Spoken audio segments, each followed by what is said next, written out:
안녕하십니까. 국민에게 보고하다 김태우입니다.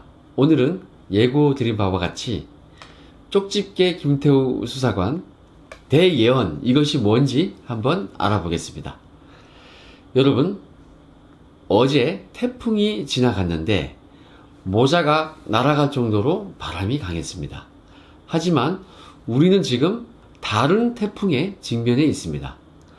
바로 조국 법무부 장관 후보자의 임명을 둘러싼 청와대와 검찰의 대격돌, 매우 강한 태풍이 점점 몸집을 키워가고 있습니다. 이 상황에서 저는 향후 어떻게 전개되는지에 대하여 본격적인 예언을 드리고자 합니다. 예언 전에 구독과 알림 버튼 부탁을 드리겠습니다. 여러분은 지금 상황을 볼 때 향후에 어떻게 될 것 같습니까? 일단 청와대와 검찰의 대충돌, 대격돌, 이것은 누구나 예상할 수 있는 그림이죠. 그러면 우리는 두 가지 궁금증이 생깁니다. 자, 첫째는 그 전쟁이 구체적으로 어떻게 흘러갈 것인가? 두 번째는 누가 이길 것인가? 이런 두 가지 궁금증이 생깁니다. 자, 어떻게 전개되는지는 우선 변수가 하나 있습니다. 대통령이 조국을 법무부 장관으로 임명을 할 것인가 안 할 것인가, 그것이 조금 변수죠. 이것은 문통의 마음속에 달려있는 것이고 그 마음도 스스로 계속 왔다 갔다 바뀔 수 있는 거예요. 그래서 끝까지 알 수 없는 겁니다. 함부로 예단할 수는 없어요. 그래서 그 두 가지 경우, 임명을 강행하는 경우와 철회하는 경우, 그 경우를 모두 알아보겠습니다. 자, 임명을 강행하면 어떻게 되죠? 윤석열 총장이 이끄는 검찰은 더 강하게 나갈 것입니다.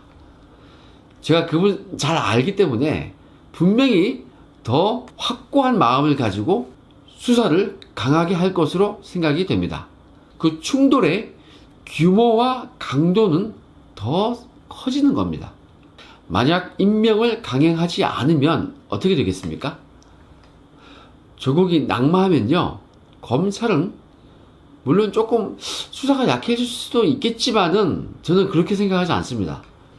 검찰은 더욱 심리적으로 편안하게 되는 거죠. 그래서 수사는 계속될 것이고 충돌은 지속됩니다.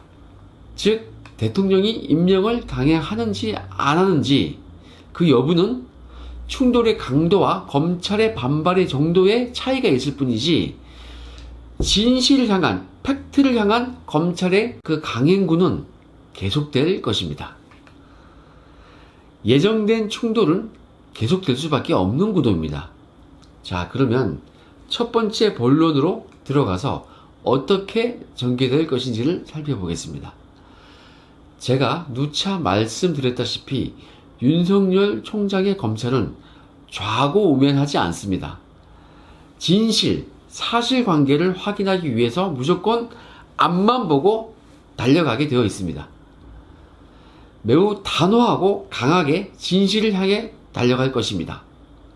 이 얘기는 제가 계속 맞춰왔던 거죠. 그러면 청와대는 어떻게 하느냐? 지금도 보십시오. 검찰을 향한 그 비난의 수위가 대단합니다. 그 발언들을 보면은 검찰을 향해서 내란 음모 수준, 미쳐 날뛰는 늑대 칼춤. 와, 이거 마치 이북에서, 북한에서 남한을 향해서 비난하는 그런 것이 연상될 그 정도 아닙니까? 뭐 삶은 뭐 머시기가 웃는다, 미꾸라지 한 마리가 어쩌고, 이런 식의 비유법을 쓰는 그런 행태가 마치 북한이 대남 비난 방송을 하는 것과 매우 흡사합니다. 그렇지 않습니까? 자, 청와대가 이 정도로 격앙이 되었다는 것을, 그런 것을 볼 때 저는 그들이 곧 무언가 행동으로 옮길 것을 예상합니다. 뭔가 행동할 것 같아요. 어떤 식으로 청와대가 반격을 하겠습니까? 과거에 수년 전에 청와대와 검찰이 한번 크게 격돌한 사례가 있었죠. 박근혜 정부 당시 청와대가 최동욱 검찰총장에 대하여 혼외자 건으로 감찰을 했습니다. 그런 식으로 윤석열 총장의 사소한 것을 파헤치고 트집을 잡아서 공격을 할 것이 우선 예상이 됩니다. 그 다음에 이미 예고한 바와 같이 수사팀을 무력화할 그러한 방법을 시도를 할 것입니다. 저는 청와대가 이렇게 두 가지를 공격할 것으로 생각을 하고 있습니다. 그러면 검찰은 더욱 크게 반발할 것입니다. 윤석열 총장님이 그런 사소한 발목 잡기에 넘어갈 뿐도 아니고 그 정도 이상의 국민적인 지지가 있어요. 자, 이로써 양쪽은 청와대와 검찰은 대충돌이 발생한다. 이것이 저의 예상인데요. 저는 그런 그림이 일단 이런 예상이 되는 거예요. 벌써 청와대는 유출된 자료가 언론에 나오고 청문회에 나왔다면서 수사 중인 사안을 유출했다면서 격앙이 되어 있습니다. 조국의 딸 조민의 생활기록부 유출 등등으로 고소장까지 접수가 되어 있지 않습니까? 물론 검찰은 우리는 유출한 적 없다. 언론이 알아서 취재해 간 것이다. 이렇게 얘기를 하고 있습니다. 자, 어쨌든 청와대 측의 공격은 이미 시작이 되었습니다. 저는 그렇게 봐요. 이렇게 대충돌의 서막이 시작이 되었는데 여기서 이제 가장 중요한 두 번째 궁금증이 떠오릅니다. 자, 과연 누가 이길 것이냐? 어떻게 보이십니까? 여러분은 누가 이길 것 같습니까?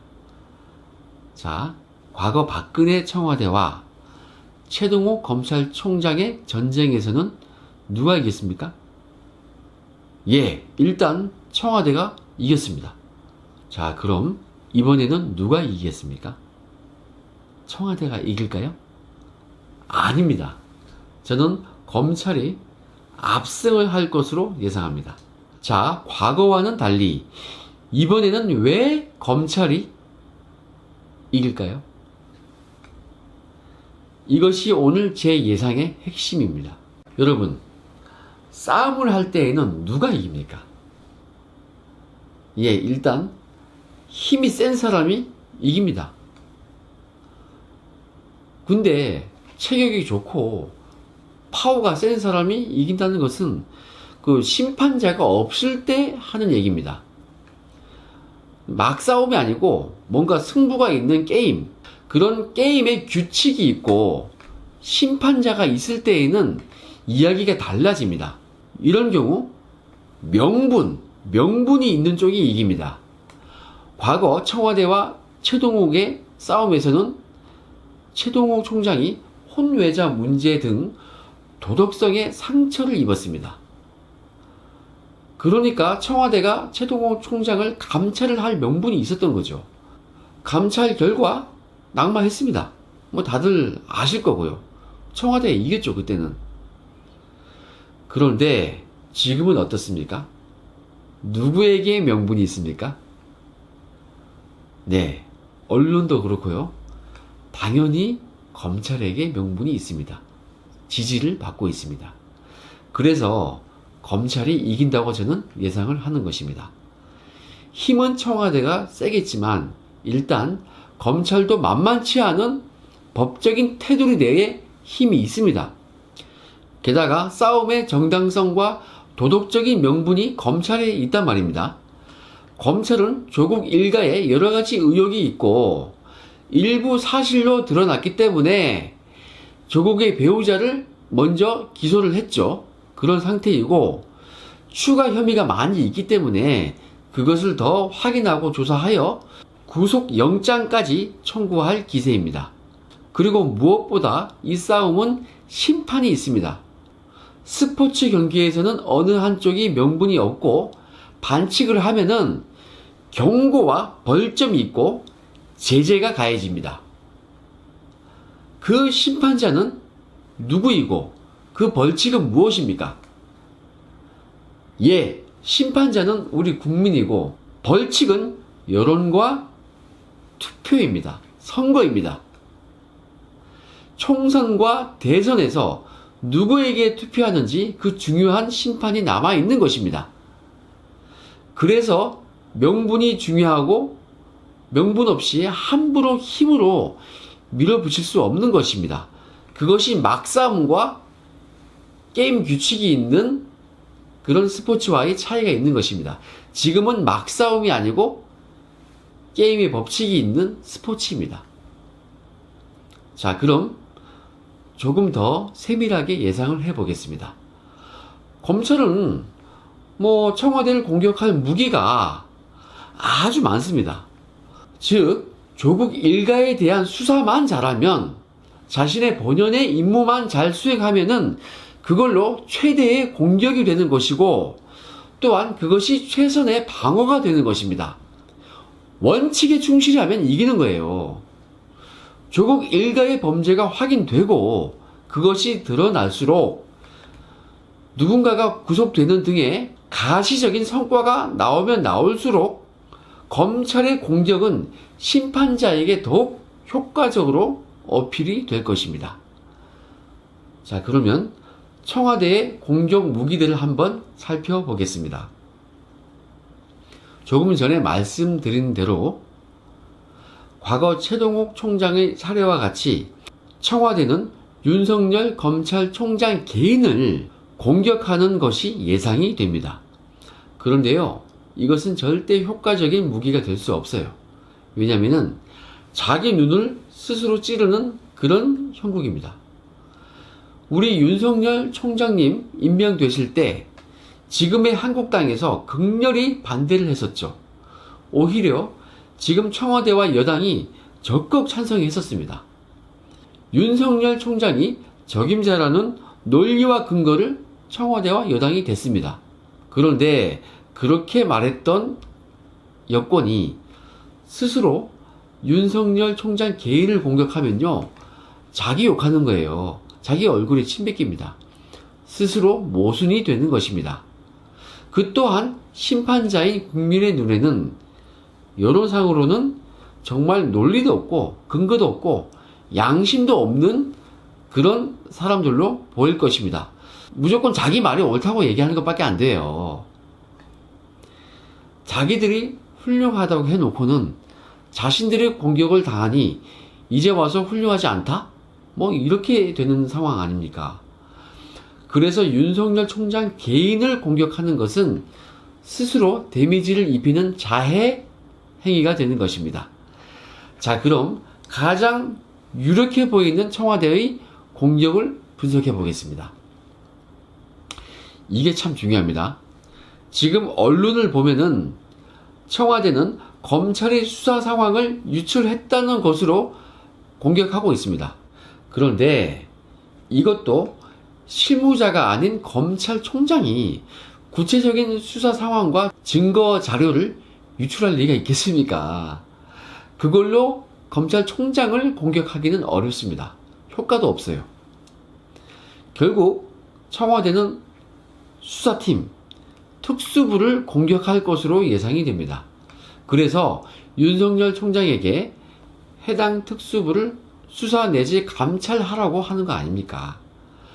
그리고 이러한 징조는 조국의 딸 조민이 고소한 것을 봐서도 알 수 있습니다.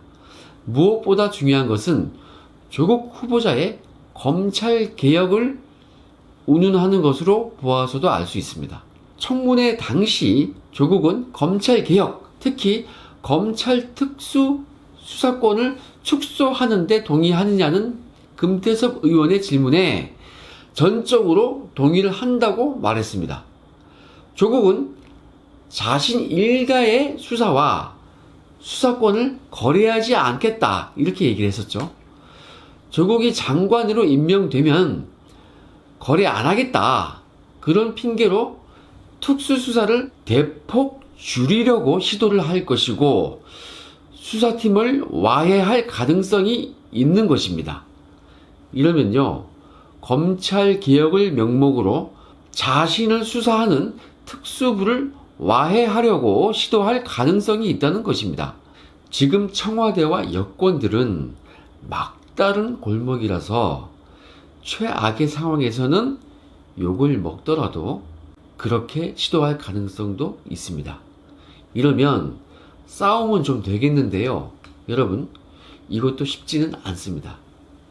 이러면 너무도 큰 국민의 저항과 심판을 받게 될 것이기 때문입니다. 그래서 제가 싸움에는 명분이 중요하다고 하는 것이고, 특히 심판자가 있는 상황에서는 반칙패로 선수 생활이 끝날 수 있다고 하는 것입니다. 그래서 여러분, 오늘 저의 예상과 예언을 정리해보자면, 조국을 임명하든 안 하든 검찰 수사는 직진으로 간다. 그러면 청와대는 총장 개인에 대한 비난과 특수부의 수사 상황 유출을 조사하라는 양명 공격을 할 것이다.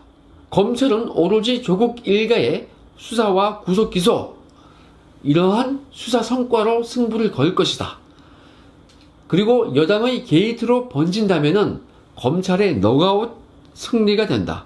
만약 조국이 임명 강행되어서 검찰개혁을 명분으로 특수수사 기능 축소 등 특수부를 무력화시키거나 인사권을 남용을 한다면은 조국 자신에 대한 수사를 스스로 무마시키려는 것이기 때문에 국민적 저항에 부딪히고 결국 국민이라는 심판자로부터 심판을 받게 된다. 이러한 결론입니다. 최종 결론은 이 정부의 레임덕 가속화, 정권 교체, 이것입니다.